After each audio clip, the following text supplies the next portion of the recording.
After making this optimization, if we look back in our page speed extension, we'll see that our score has improved to 81.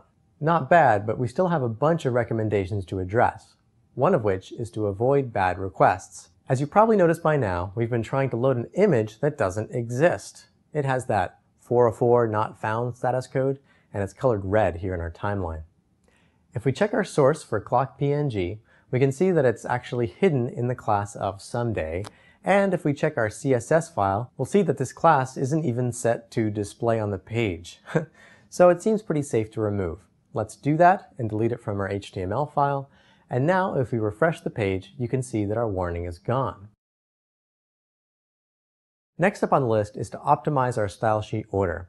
If we take a look at our HTML, you'll see that we're loading the JavaScript before the CSS.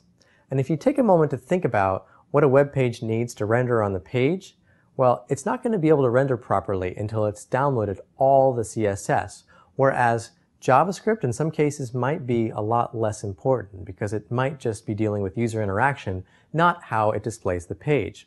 So it's best that we have our CSS file listed before our JavaScript file, unlike we see here. So let's update our HTML to fix that. So now if we refresh our page, we'll see that our CSS is being loaded before our JavaScript, as it should be. But that doesn't seem to affect our page load time.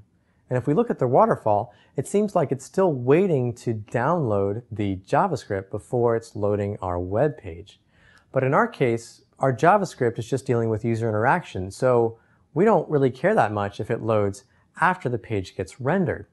To put off parsing of the JavaScript so the web page can be rendered sooner, we can add the async attribute to our script tag, like so.